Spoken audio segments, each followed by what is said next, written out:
আসসালামু আলাইকুম, সবাই কেমন আছেন? আশা করি সবাই ভালো আছেন। সবাইকে রমাদান মোবারক। অনেক দিন ধরে আমি ব্লগ আপলোড দিতে পারতেছি না, কারণ আমি একটু অসুস্থ ছিলাম। তো অনেক দিন ধরে ভাবতেছি রমাদানে একটা ব্লগ দেবো, কারণ সবাই অলরেডি ব্লগ দিয়ে দিতেছে, আমি এখনও ব্লগ দিতে পারি নাই। তো অবশেষে আজকে একটা ব্লগ দেবো ভাবতেছি। আর আজকে ব্লগটা হচ্ছে মেইনলি আমার বাবা কিছু মানুষকে ইফতার করাবে। তো ওই 50 থেকে 60 জন মানুষের ইফতার নিজ হাতে একা করব।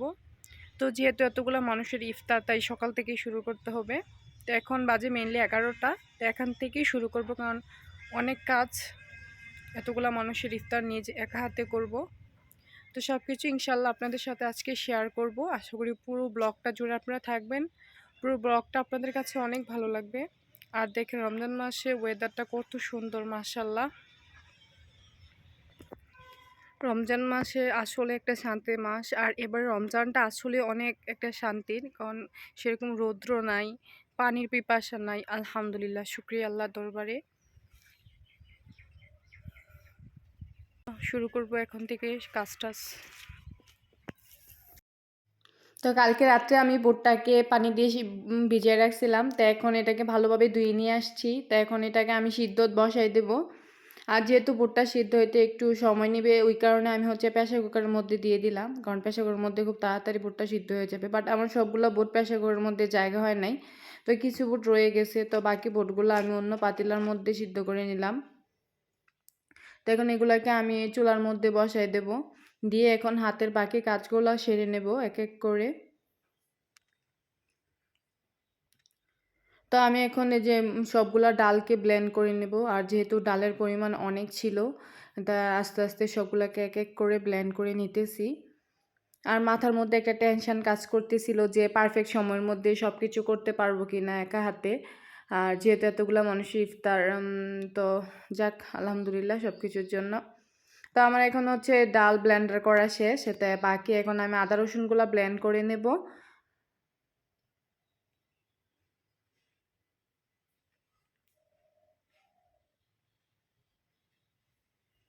তো আমারও প্রায় এখন আদা রসুন ব্লেন্ড করা শেষ। তো এখন আমি বেসনটাকে পারফেক্টভাবে গুলাই নেব। এখন আমি হচ্ছে বেসনটাকে গুলাই রেখে দেবো, কারণ সাথে সাথে গুলে চপ বানাইতে গেলে এগুলা ফুলতে চায় না, তাই আগে গিয়ে গুলে রেখে দেওয়াটাই বেটার, এটা একটু জো খেয়ে থাকে। তো আমি এখন বেসনেরটা রেডি করে নেবো। আর বেসনের মধ্যে আমি দিয়েছিলাম হলুদের গুঁড়া, মরিচের গুঁড়া, চালের গুঁড়া, আর হচ্ছে ময়দা, লবণ। আর চালের গুঁড়াটা ময়দাটা দেওয়ার কারণে এগুলো অনেকক্ষণ মচমচে থাকবে। তো এখন আমি খুব ভালোভাবে এটাকে গুলাই নেব। আর এটাকে আমি চেলে নিয়েছি, মাস্ট বি এগুলো বেসনটাকে চেলে নেবেন, কারণ এগুলোর মধ্যে অনেক সিল্কা টাইপের জিনিস থাকে। তো যত এটা গুলানো ভালো হবে, চপ এত ভালো হবে। সব কিছু গুছিয়ে রেডি করে এখন চলে আসছি আমাদের সবজি বাগানে। এখন সবজি বাগান থেকে মরিচ আর ধনিয়া পাতা নেব। তো এটা নিয়ে তারপরে আমি নামাজটা পড়ে জোহরের, তারপরে হচ্ছে বাকি সব কিছু বাজাপুরি শুরু করে দেব। আর এটা হচ্ছে পুরাটা হচ্ছে আমাদের সবজি বাগান। এখানে অনেক ধরনের সবজি রয়েছে,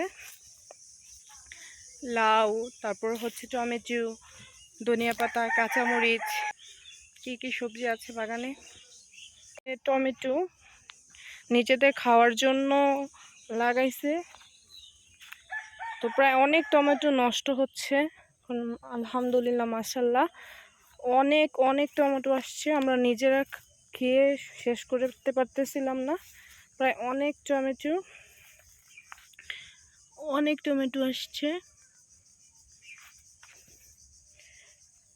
মূলত নিজেদের খাওয়ার জন্য এই টমেটো করা।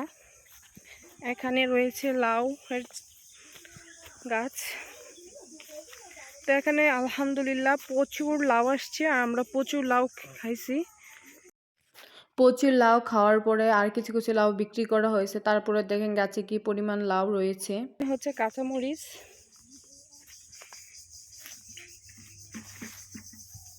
পুরোটা হচ্ছে আমার কাঁচামরিচ। আলহামদুলিল্লাহ দেখেন কত কাঁচামরিচ আসছে প্রতিটা গাছে। এই যে তারপরে হচ্ছে এখানে, আর এখানে যে কি সুন্দর মাশাল্লাহ দুইটা মিষ্টি কুমড় আসছে। ওখানে একটা, এখানে রয়েছে কালো বেগুন। এখানকার বেগুন দিয়ে আজকে আমাদের বেগুনি বানাবো।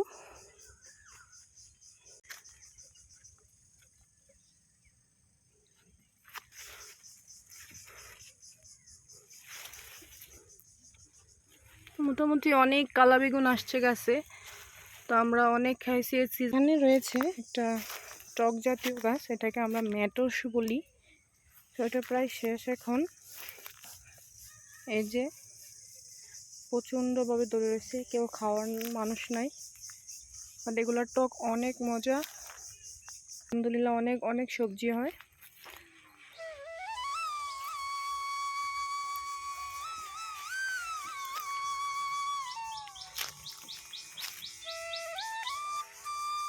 মরিচ আর ধনিয়া পাতা পাড়া শেষ, এখন বাসায় চলে যাবো।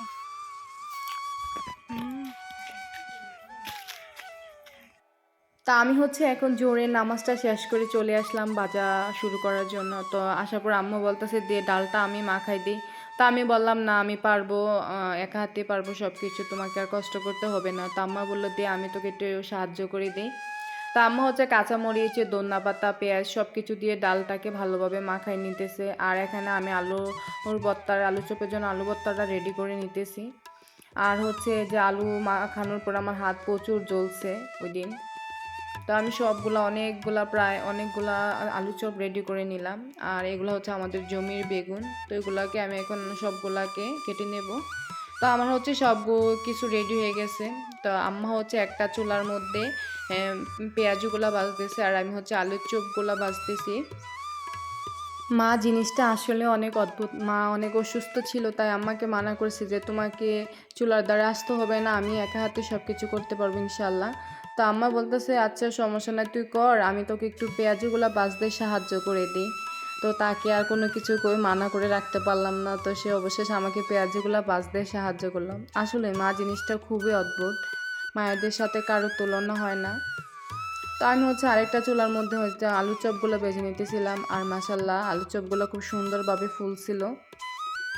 তো আমার আলুর চপ প্রায় ভাজা শেষ। আরেকটা চুলার মধ্যে হচ্ছে আমি বুটটার মশলাটা রেডি করে নিতেছিলাম। আর যেহেতু পরিমাণে অনেক ছিল বুট, তাই আমি দুইবারে বুটগুলো ভেজে নিয়েছি।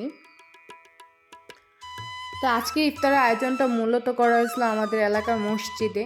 আর বাবা আমার মসজিদে সকলকে দাওয়াত করেছিল ইফতারি করার জন্য। তো আমার ভাইয়েরা বলছিল যে আমরা বাজার থেকে সব কিছু কিনে দিয়ে এত পরিশ্রম করার প্রয়োজন নেই, বাট আমরাই না করছি না, সব কিছু বাসা থেকে বানাই দেবো। কারণ বাসার খাবারের মধ্যে স্বাদই অন্যরকম থাকে, বাজারে খাবার ঠান্ডা থাকে, হয়তো এগুলা সব কিছু পারফেক্টলি থাকে না। আর এসব জিনিস বানাতে অনেকটা শান্তি লাগে আমার কাছে। তো যাক, সব কিছু রেডি প্রায়। তো এখন হচ্ছে আমি বেগুনিটা বেজে নিতেছি। আর মাশাল্লাহ সবগুলা বেগুনি খুব সুন্দরভাবে ফুলছে, খুব মচমচে টাইপের হয়েছে।